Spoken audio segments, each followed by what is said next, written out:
Message Talk Show is back again, back.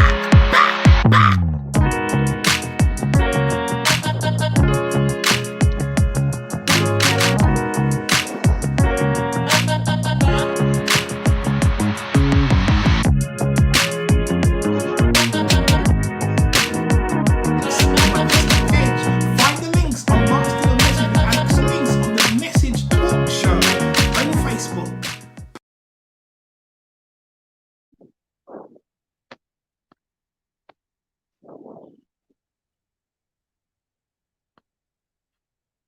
Hello. 11 o'clock. You listen to the Message Talk Show. You listen to the Message Talk Show with Alex Gordon. Today we have an amazing guest waiting in the queue, waiting in the wings to talk today. His name is Ricardo Johnson, and he'll be talking to us about his experience outside. This is the first time we've had an interview with someone actually outside, not in an office. But before we start, let me just welcome you again to the Message Talk Show. Wherever you are in the country, wherever you are in the world, good morning, good afternoon, and if you're in Australia, good evening. Welcome again to the Message Talk Show. It's Thursday, 11 o'clock, and I expect you to have a cup of coffee by you now, or a cup of tea by now, a glass of water, yes, something by your side.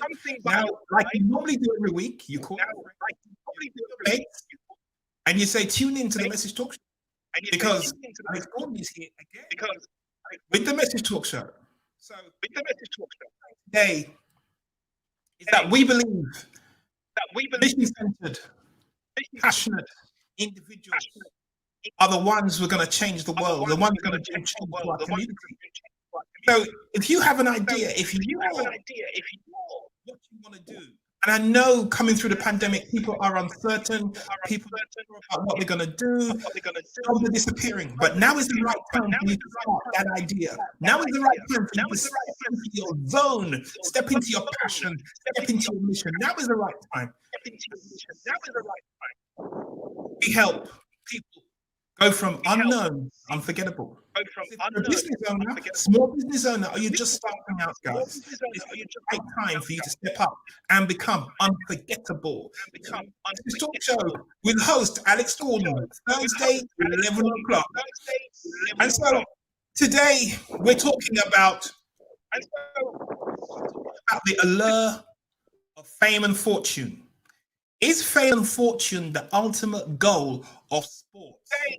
Now, the reason why we're talking about this is because we got into a conversation some time ago with a gentleman by the name of Ricardo Johnson, and he was talking about the success rates of young boys, especially coming through football from a very early age, getting up to the academy level, and getting to that point whereby they really want to play football, and the dropout rates are massive. It's so high. They don't make it. The amount of kids who don't make it to pro level is massive. So what happens to them? What happens to their career? They have strong parents behind them to make sure they weren't ignoring their education up to that point. What happens to them? So we thought, hey, just say hi, Ricardo. Hi. Hello. Ricardo, just say hi to the crowd. Say hello. Hi. Hello. Hi. Hello. Are you feeling? What's the weather like out there, Ricardo? It's not as hot as it's been for the last 3 to 4 days, but it's still pleasant. There's a bit of a breeze blowing. Very gentle breeze coming across, but it's still pleasant and it's still clear. You can see outside. I give everybody a little view. So yeah, it's still clear. That's lovely.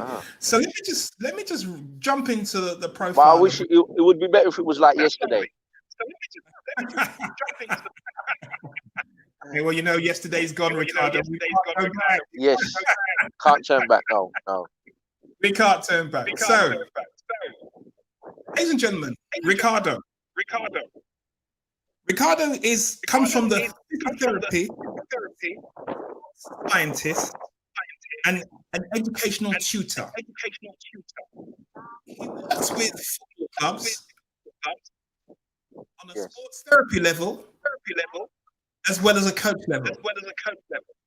And he'll be telling us some more today about how he impacts young boys, how he helps young boys out in Essex, you know, the clubs that he works with,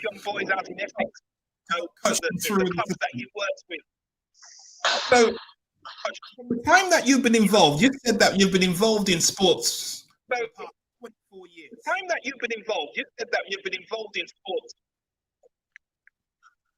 Ricardo, what's your story? How did you get there? Okay, so my story started as a teenager. My family background is of Caribbean heritage. My growing up with my mum and my brothers, and visiting Jamaica a few times, and being passionately involved in cricket.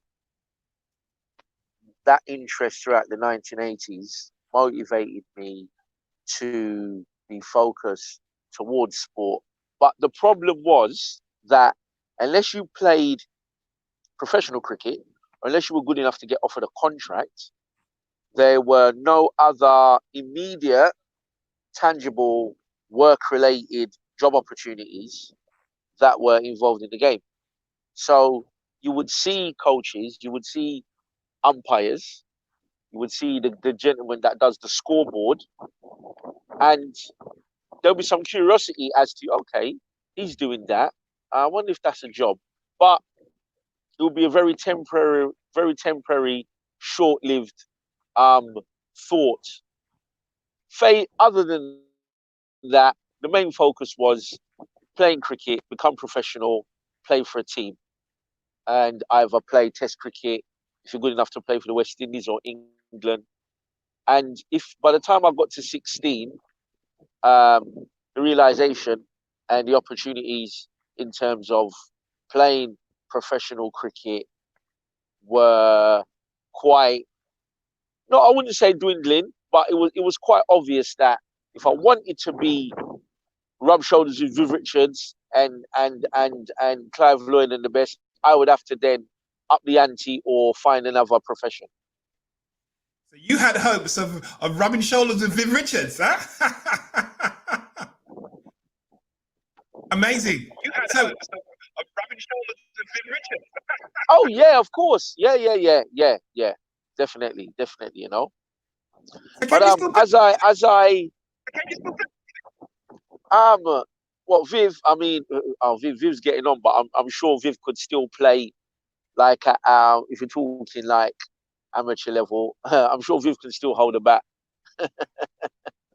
You know. Apologies for those who are below a certain age who have no idea what I'm talking about. The Master Blaster. You know? A long time ago. Yeah. So like the transition really started when I got to the age of 15, 16. Go ahead. No, go on. You transitioned. Yeah, go ahead. Yeah, the transition really. Yeah, the transition really started. I've got my colleague over here, who is a fantastic example. He's actually one of my mentors as well. So, ladies and gentlemen, you might get two for the price of one.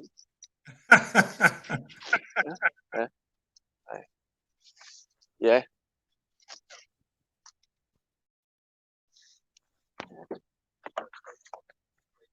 All right. Yeah. Yeah. Yeah. So I've just got here one of my mentors, a gentleman called Hesketh Benoit, who is one of the individuals who's instrumental for my journey. Because whilst I was at college, he actually helped me get on the road to go to do. Yeah. I know you guys. Amazing. So What are you doing? Bunking off? Amazing. Yeah. So if I then go back to like 16, 17, All right, nice one. and But we're doing some football after school. I was fascinated with how the human body works, and especially how the West Indies are producing these fast bowlers. So what that done, that kind of led me, and my mind's quite curious and quite analytical. So it led me to thinking about how the body works, and then I started to learn more about sports science and physiotherapy. You can stay. I ain't worried about what you're doing. It's up to you. You have to know where we're going to go. We're getting the background noise from the car. We're getting the background noise. Can you hear me? Yeah, we're getting speaking. Hello, can you hear me? Sorry about that. Yeah, go on. Voice is gone. It's frozen. Keep speaking now. We can hear you now.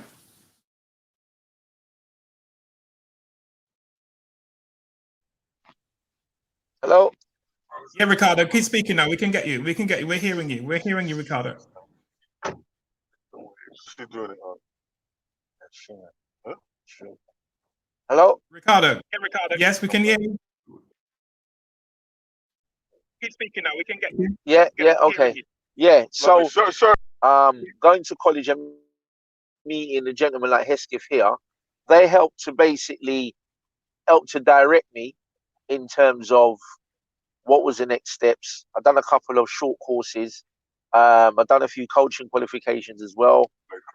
Played cricket. I played cricket for the college. The time I got to 19, I was really kind of directed as, okay, then let me look at, okay, can I go to university? Can I study sports or physiotherapy or PE? I ended up doing a sports science degree. I done an access course in 1995, and ended up coming back to the college. He ended up coming back to the college. Now we expect that because he's outside and because he's in the sports ground this morning. He's going to jump back on. We have no problem there. He's coming back on very shortly. We expected this. Here he is again. All right, keep speaking. We got you. Yeah. Go ahead. Yeah. Okay. So the year is 1995. I leave college, Tottenham Technical College at the time, now College of North East London, and I go to South Bank University and I study sports science degree. I was not prepared for the environment post graduation. Once I'd finished my studies, I was not prepared for the lack of opportunities or how to navigate whatever potential opportunities that were there. And again, I really was literally the only black person who was trying to go down the road that I was going down, that I knew within my peer circle. Nobody at all. So every single thing I'd done and I was picking up and learning, it was all by default. It was all by mistake and just learning as I went along. And it took about 5 years to identify people, pick up contacts, and then put myself in a situation where I could then start working as a sports scientist or a sports therapist with professional sports people. In addition to that, I ended up working at the Royal Free Hospital in 2001 as a physiotherapy assistant. And that's where I developed and learned my sports therapy, physiotherapy, sports injuries type skills. Whereas the sports science was more fitness related, strength and conditioning. Yeah. So they're basically two sides of the same coin. One is fitness and performance driven, and the other one is injury prevention and health driven. So sports therapy and physiotherapy is focused on health and injury prevention, and sports science is driven and focused on fitness and performance. But you said Hope that that doing makes a little bit of sense. you said you weren't prepared. You weren't prepared for the journey that you were about to take after doing the degree. Didn't the sports therapy degree help you at Yes, all in thinking it through? not at all. Not at all. Not at all. Not at all. Not in terms of making those financial and those business and those work related links. Not at all. Not at all. Okay, so you You learned the know, art of I sports, learned, but yes, you had no but then way of navigating the market. no, not at all. Not at all. Not at all. Not at all. Not at all.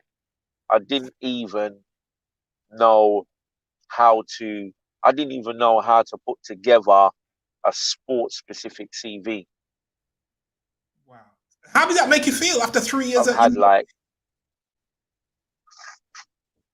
like, I was really just knocking on doors, and after going to going to gyms, going to sports injuries clinics, um, going to football clubs, asking to do things for free, um, and trial and error, I began to realize where I was making mistakes, where I was going wrong, and I eventually started to tailor what I was doing in the appropriate way.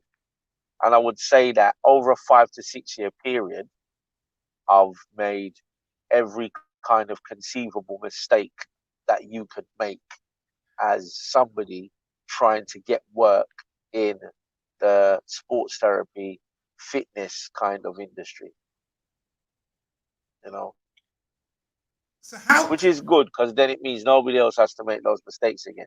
Well, that's true because you're around. So how did you get into the clubs then? How did you Yeah. get into the football clubs? I got into the football clubs by accident. Um, Hammersmith College had in 2005 they had servicing contracts to run the educational side of the apprenticeship with Queen's Park Rangers. Yeah. So a lot of clubs like Man United, Arsenal, Tottenham, some of the big clubs, they've got the money to pay freelance teachers, qualified PE teachers or freelance teachers to come to the training ground, and the boys that they sign up at 16 as apprenticeship scholars, they can come and teach them hands on. Some clubs, it serves dual purpose because if you've got a foundation charitable arm of the club, if they sign a deal with a local college and it's a partnership, it's kudos. Kudos for the college and it's kudos for the club. So they signed out the educational side of the apprenticeship program, they signed it out to Hammersmith College. And Hammersmith College were looking for a sports teacher to do some teaching and lecturing in sports science, anatomy and physiology, and also go to the training ground at Queen's Park Rangers. So that's how I got involved, and the door opened there, and I ended up working at Queen's Park Rangers. Wow. And from there, I digressed to do other things. I also got an opportunity further down the line, 2 years after that, to do some work with Tottenham Hotspurs, do some work with Fulham, do some work with Brentford and Charlton and West Ham. So from the work And you were doing with these clubs, yeah, what proportion of young yes, boys actually make it through to become professional, once they start, academy and trying to go through to professional level? yeah. So most of the boys that are on that the club sign up and give them the apprenticeship, about more than I think the actual official statistic is 99.8% of the boys get let go. They get released. Wow.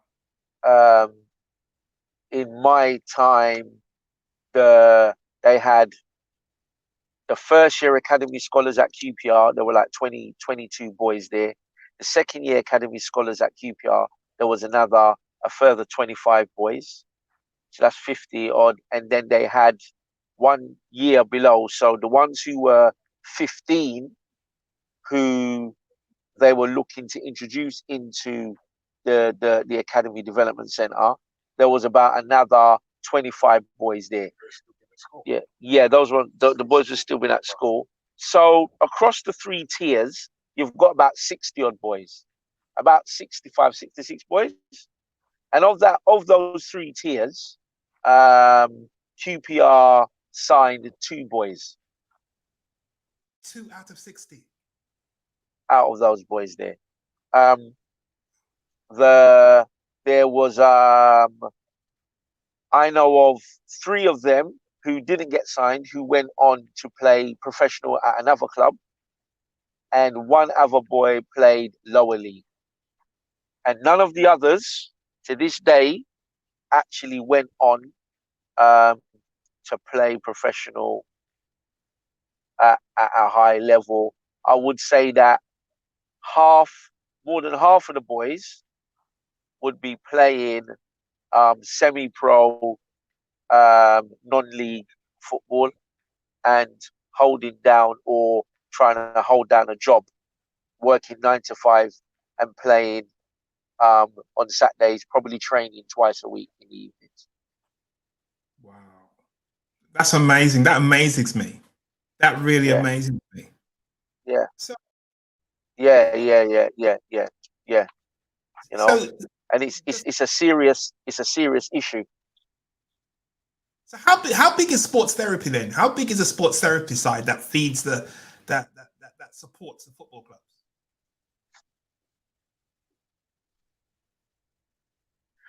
The sports therapy side is actually massive. Since 1995, when I first went to university to study sports science, I've seen sports science and sports medicine and sports physiotherapy. I've seen it grow literally every single year. This is the only time I've seen that industry and that profession actually not grow. And it hasn't slowed down, it's just had to adapt. And if anything, with COVID, in terms of like monitoring players and monitoring for who's got COVID and who's contracted it and who hasn't got the virus and things like that, professional sports clubs, not only football, but rugby, cricket, boxing, tennis, cycling, they're more reliant on us as professionals now than they ever have been, in order to make sure that we're instrumental in terms of making sure that we check and test players for COVID. So we have to work. I've got to work with the coaching staff to make sure that the players don't have COVID and do the health and safety checks before they get introduced back into training. Wow. So this is a side of the sports that young boys don't. So our role is key, is quite important. This is a side of the sports that young boys don't really see or get exposed to at all. Am I correct? Yeah, it's a side of it's a side of the game that people don't see. No, not at all, not at all. The thing is, the tragedy, the greatest tragedy, is that there is an educational directive where, especially the FA, they know the statistics, they know the dropout rate, and there is an educational directive that to provide support for the boys and clubs have got a legal obligation to provide the education and training apprenticeship scheme alongside their football when these boys are in the academies. And the sad tragedy is that we teach about PE and sports science and sports therapy, and there's opportunities for the boys to progress on and get an education, um, and either become a sports scientist or physiotherapist or work in football, or even to study other qualifications like in media and become a journalist, or to learn coaching and things like that. And the sad tragedy is that very few individuals make use of that.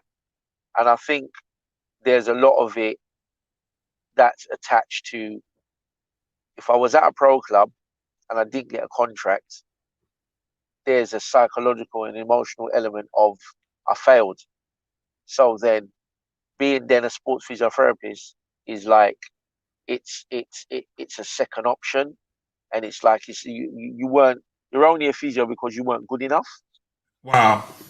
That kind of mentality.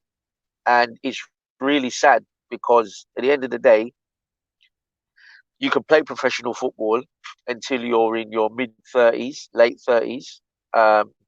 If you're a qualified physiotherapist, sports therapist, you can work up until you're 50, 60. Wow.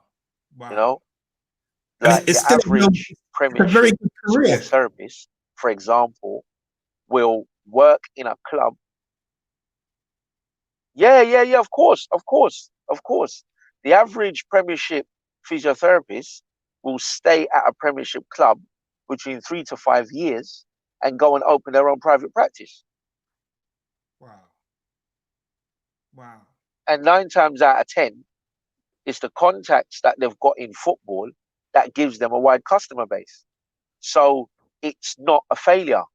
The problem is that you look at the players, especially a lot of the European counterparts who play football or um, do the apprenticeship training and then go and either play and then says, okay, then I'm going to go on and study physiotherapy, and then I'm going to play for like maybe 10 years, and then I'm going to transition out into physiotherapy. Um, they get the best of both worlds, you know, and you tend to find that our young people, especially, um, they tend to go all or nothing, you know, Yeah, but and that's the fame and it fortune is attached to quite it. sad that there's so many of our young people who are really aspiring to play professional. And you know what? Anybody can tell you, anybody I know, most of the people, and I'm 47 now, so anybody my age, every single person I know whose son plays pro football, that Premiership club, they know who I are. I know who they are. Um, Sometimes I get tickets to go and watch matches and things like that. And I'm supportive of them, and I wish them the best of luck in their career. And I'm always supportive. Yeah. The thing is that if you don't make it and the door closes, then Yeah. why then destroy an opportunity to create a second career?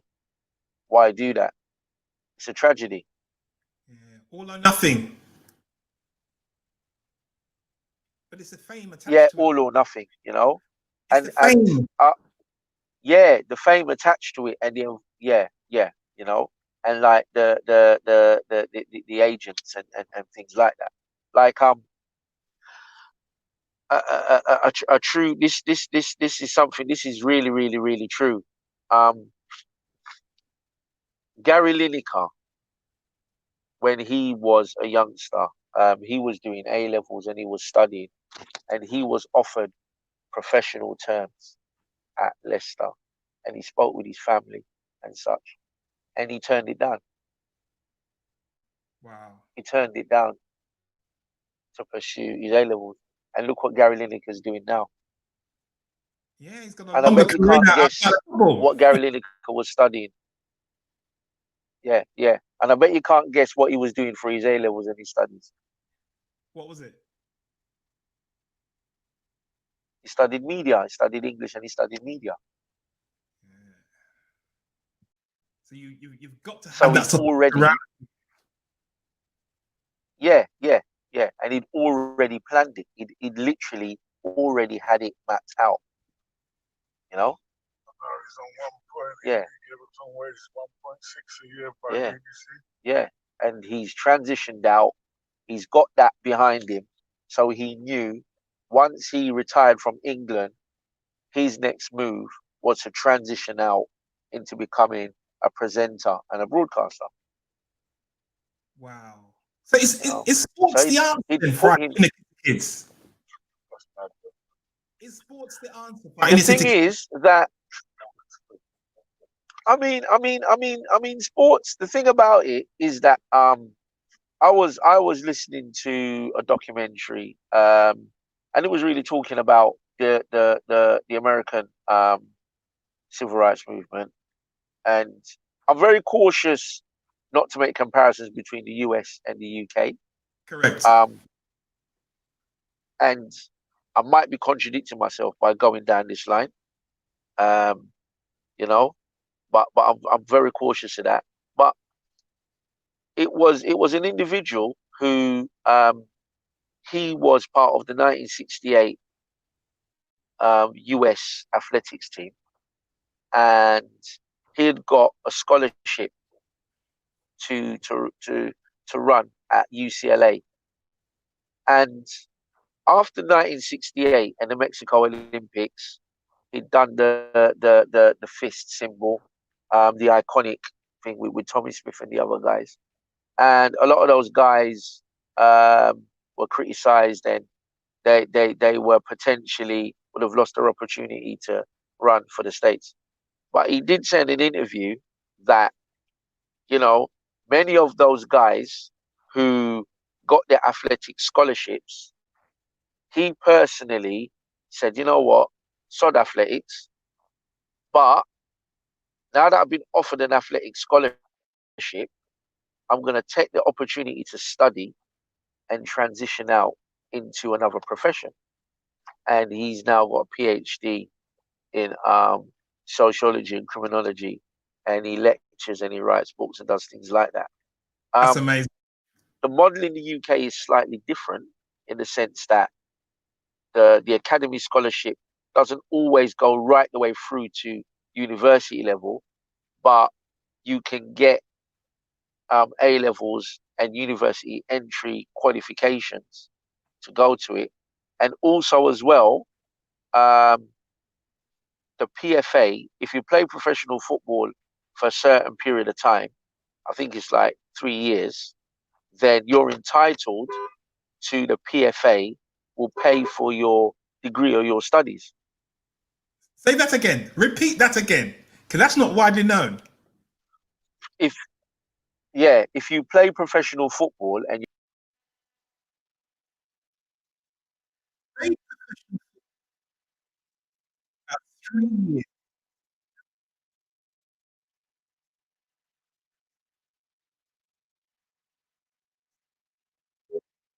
That is amazing. Now repeat that for me, because I was just recapturing that myself.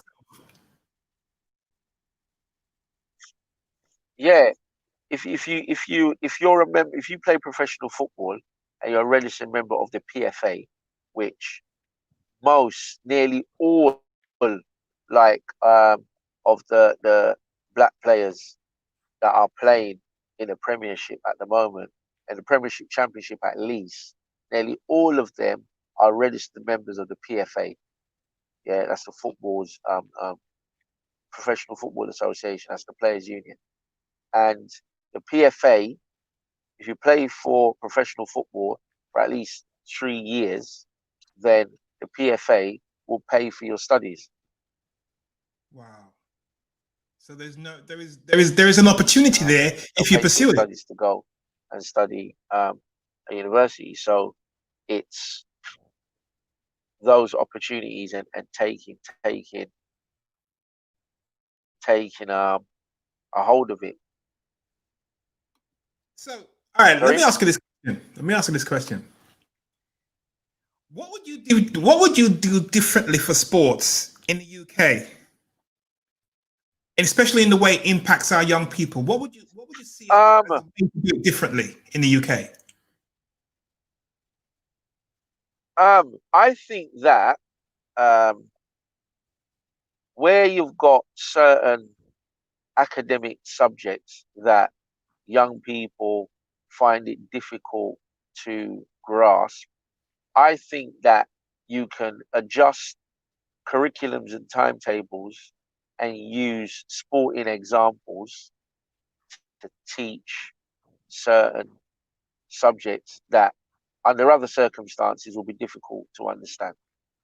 So, for example, I remember using rugby and using a penalty kick in rugby to teach Pythagoras theorem and trigonometry.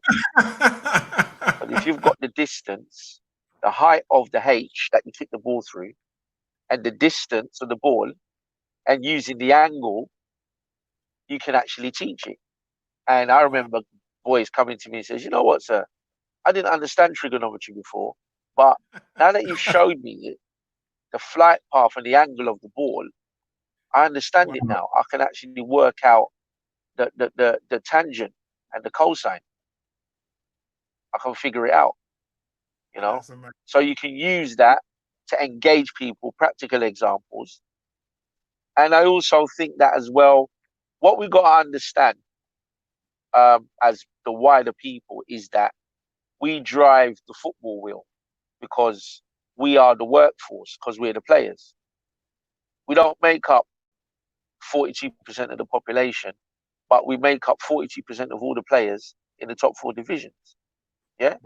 But if you go off the pitch, if you look at broadcasting, if you look at sports physiotherapy, if you look at marketing and advertising, if you look at being journalism, if you look at being a registered agent, yeah, I've said to like loads of people before. I said somebody, a young man was talking to me, and we're talking about studying law, and I said yeah, what's wrong with studying law? I says, oh, going to university, that's long, man. I said, if you become a qualified lawyer, right, you can register to be an agent. And he said, really? I said, yeah, you register to be an agent because contract law, dealing with players' contracts, that's all law. So if you train and study law, you can become an agent. Yeah. If you're an agent, right, then, you know, sports agent in the Premiership, it's a closed shop. It's a closed shop. There's only a handful of black agents out there. Yeah, it's a closed shop. You know, Especially with one the of the legal. reasons why, again, right? Yeah. Of course, it's a closed shop. So there are so many areas and industries, and I'm always talking to, and I'm always in conversation. I'm always working alongside and with people who are working in and around football. So there's so many professional jobs in and around the game. Yeah. The average, I don't know what the stats would be now because of COVID and there's a lot of changes, but prior to the lockdown, they've done some statistics on the business and the financial side of football. Now, in 2016, it was identified that the average Premiership footballer indirectly or directly employs 15 people.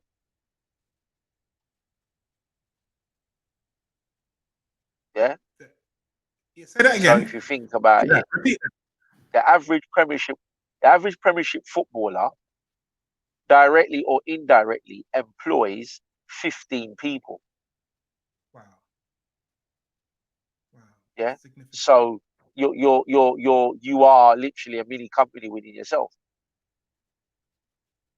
You know. Wow. So there's not only what I do. There's players move from club to club. They need somebody to find them a house. They need an agent, somebody who's a lawyer to look at their contracts. You've got your non-essential luxury things like a barber and a haircut. You've got guys who've got tattoo parlors and tattoo all these footballer friends. You've got people that like designer clothes and clothing, and you've got trainers and sponsorship, and you've got all these existential um, professions and jobs and industries that all tie into sport, and none of our young people are really developing themselves in these areas, and they're all chasing playing football or playing sport, and if they don't make it, then they then stop. And the sad thing is that other individuals are going to university, studying, and they're seeing these opportunities, whether it's in marketing, whether it's in media, whether it's in sports physiotherapy, whether it's in journalism, and they're taking these opportunities. So how can we educate then? How can we re-educate our community about the professions around football? I think I've come to the conclusion that if people can not only see me, but see me being successful, yeah, then that will help. I think if our young kids can go to like a conference or go a workshop or have a panel and it says me, there's a friend of mine called Leon Mann who works in broadcasting in sport. There's another individual who I know who does marketing, and he gets contracts with Adidas and promotional companies. There's Raheem Sterling's agent, AD Ward. There's Jermaine Pennant and Sol Campbell's agent. Sol Campbell's agent, he can tell you, like, if you read his autobiography, um, there were times when he only had, his name escaped me just briefly. Sol Campbell's agent. Um, Sorry, his name just briefly escaped me, but if you read his autobiography, he will tell you when he signed Sol Campbell, clubs just wouldn't deal with him. He only had Sol Campbell was like his only client for years. Because he wasn't. They didn't seem. They didn't seem as. They didn't seem as legit. Yeah. They didn't see him as. They just didn't want to deal with him. They thought that okay, he just didn't fit the status quo. When he was like going to negotiate and look at other players, so he just had doors closed in front of him. He just had doors closed. He had doors closed all around him. So, you know?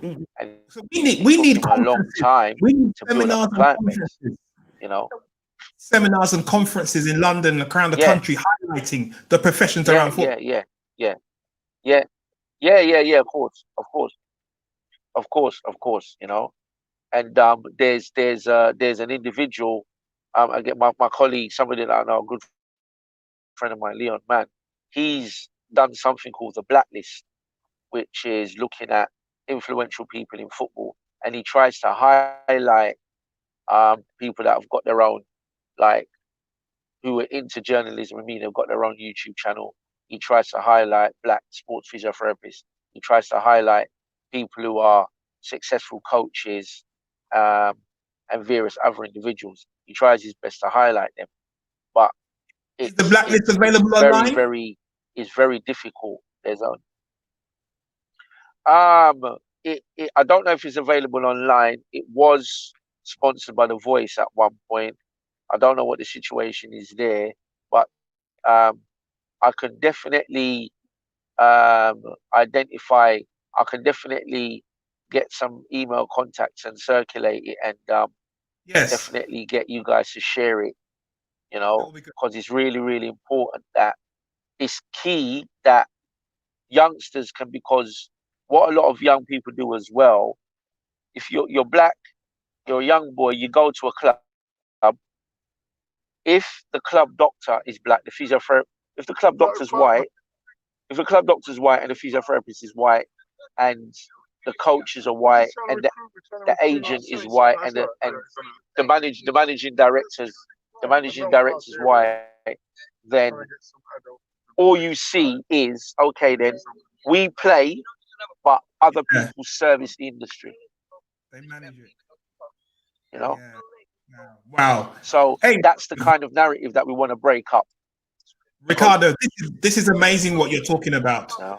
How to expose the professions around football, so that the black communities, so the minorities see themselves in a different light, other than just playing football.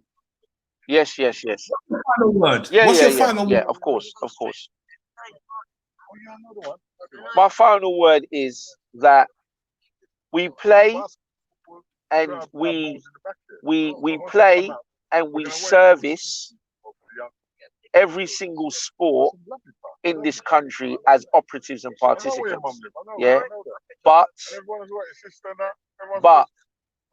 we don't run, or we're not part of the decision-making process in any of these sports.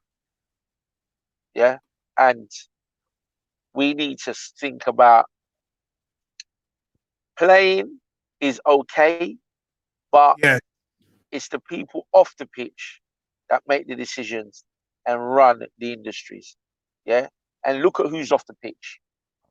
And I'm more than happy for if there's a team with 8 black boys and there's another team with another 8 and they're playing a match together.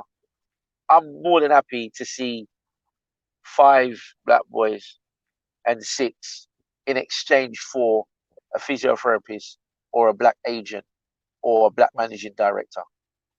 Wow. I'm more than happy to make. I think that's a big enough sacrifice to make, because we need to be not only in the facilitating, but we need to be in the influential positions. Wow. Ricardo is saying today that in addition, not just playing the sport of football, but we need to integrate ourselves in the management structure of these sports. The professions around the game, we need to be there. We need to be seen. So we need to educate our young people about where their future careers lie. Not just playing football, but around the professions and around the decisions that are being made that affect our future. Ricardo, thank you so much today for your contribution here. And not a problem. If you can make the blacklist available to us, we will put it out on air to empower our people about who's doing what in the profession. Yeah. Thank you so much, Ricardo. Absolutely. No problem. Thank you for having me. Great. Have a great day. All right. Take care, man. All right. Take care, man. Look out for yourself. Man. Is that for your podcast? Yeah. Yes, that's our podcast. Alex. Nice, Alex. Yeah. You know, you got some good material there. Yeah. Top man. Very, very, very committed. All right. Thank you, man. That's awesome. All right. Take care. Thank you.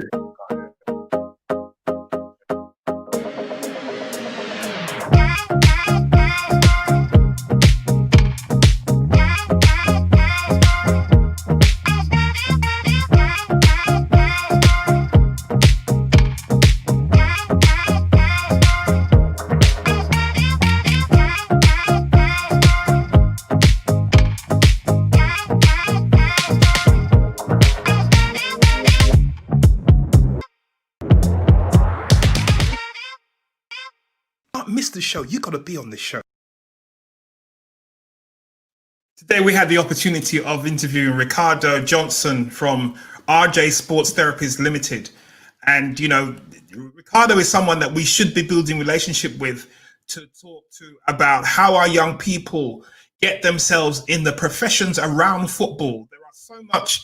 Ricardo was able to point out so many professions around football that our people can benefit from, but we're not being represented there. We're not being seen. Our young people are adopting an approach of all or nothing in football. And for the small percentage who actually make it, the 98% who are not making it are not able to step into the game, are not looking even in the surrounding professions for a career in football. So, ladies and gentlemen, it is our responsibility now to take this information and disseminate it in our community, disseminate it in seminars and conferences about how we change the mindset of our young people and the choices they're making for the careers they're making. Thank you so much for tuning in today. We will see you Thursday, 11 o'clock next week for the Message Talk Show. Thank you so much.